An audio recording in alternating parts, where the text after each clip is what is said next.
السلام عليكم ورحمة الله وبركاته، ورجعنا لكم بالفيديو المنتظر. تقفيل الخرنجات بتاعة الشاور، بلاطة 30 في 60 كرارة. هنا اشتغلناها بمونة سمرة لان الحيطة ما كانتش متمحرة للأسف والبلاطة صغيرة، فاضطرينا نشتغل بالمونة السمرة. قفلت الاول الخوارنا اللي على اليمين واللي على الشمال اللي تحت بعد معاناة، يعني نقول نص ساعة. ليه خدت وقت؟ عشان المساحة بتاعتهم ضيقة، فكل الخوارنا كل ما بقى صغير كل ما تقفيله بقى صعب. قفلناهم والحمد لله طلعنا قفل الخوارنا اللي فوق. انا الطريقة اللي انا بركب بها الخوارنا والاسهل والاسرع وما تحتاجش للزاوية كل شوية تقعد تزوي الخوارنا من يمين او الشمال. الطريقة دي انا بركب البطنية الاول بتاعة الخوارنا، تمام، بسيب من الحيطة حوالي 2 سنتي عشان اركب البلاطة اللي في الوش الاول الداخلية بتاعة الخوارنا، تمام.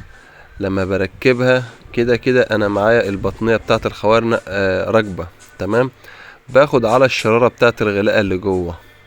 لما باخد على الشرارة بتاعة الغلاء اللي راكبة في البطنية اللي تحت بتبقى العملية سهلة معايا. بيديني حرية ان انا اتحكم في المساحة من جوه. يعني باخد على شرارة البلاطة، لما باخد على شرارة البلاطة بخلي الزاوية اليمين قد الشمال، لان انا محترم الغلاء اللي تحت واخد على الشرارة بتاعتها. زي ما انت شايف كده في الفيديو، خدت الغلاء اللي جوه الاول الداخلية، تمام. بس انا كنت مركب في البداية البطنية بتاعة الخوارنا عشان زي ما قلت لكم اخد البلاطة اللي جوه على الشرارة، عشان ما افضلش كل شوية افضل ازوي يمين او شمال. هنا كنت بقيس العرض بتاع الغلاءة، ادتني 12.5 كلها، سعر داير 12.5. ليه ادتني 12.5 كلها؟ علشان انا شغال على الغلاء اللي تحت على الشرارة بتاعتها. فانت لما بتقطع الغلاء اللي تحت اكيد هتقطعها مقاس معين وبتشتغل عليه. هنا ركبت الغلاء اللي على اليمين زي ما انت شايف كده. انا مركب زوي بلاستيك. انا بقى من عشاق الزوي البلاستيك احسن من الشطف بيبقى ضعيف جدا، متعرض لاي خبطات. ومشكلة الشطف لو لا قدر الله اتخبط او اتشطف ملهوش علاج غير ان البلاطة تتشال او الزاوية كلها تتشال. فانا من عشاق الزاوية، سواء الالومنيا او الزاوية الدوران او الزاوية البلاستيك.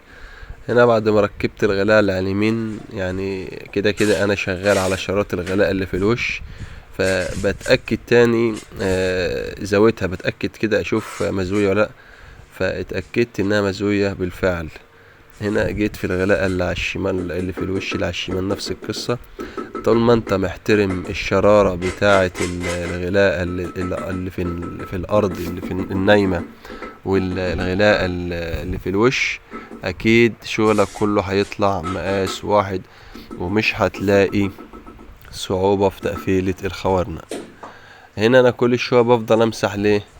علشان للأسف الشديد ان الشغل ده كان متشطب سقية تاني يوم. فانا يعني من وجهة نظري لو في شغل فاضل ما تسقيش الشغل في نفس اليوم او تاني يوم، اسقيه لما الشغل كله يتشطب. بس الغلطة اللي احنا عملناها هنا اللي احنا سقينا الشغل سقناه بناء على ايه؟ ان الشغل ده هيتمحر، الداخلي هيتمحر وهنعمل مادة مكان الخوارنات. فده فجينا ما لقناش الشغل متمحر، فاضطرينا نعمل الشغل زي ما هو بالمونة السمراء ونحافظ على قد ما نقدر على السقي. جيت هنا اركب الغلاءة اللي فوق، اقطعها بالظبط وفي صناعية بتحمل الغلاءة دي على القوايم يمين وشمال. لا انا ما بعملش كده، انا بقطع الغلاءة بالظبط علشان اعرف اكبس البلاطة السقفية دي. لو انا حملت يمين او شمال هتعذبني وانا بركب السقفية دي.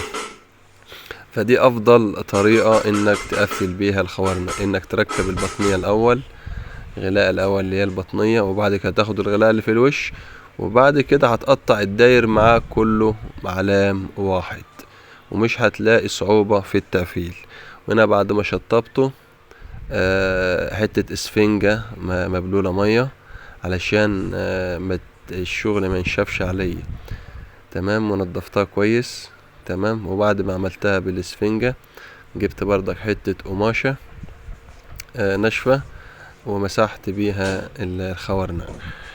يا رب الفيديو يعجبكم، ويا ريت لو الفيديو عجبك ما تنسانيش في متابعة وتدوس لايك، عشان الحاجات دي والله بتفرحني وبتخليني مستمر ان كل يوم انزل لك فيديو من بعض اعمالي.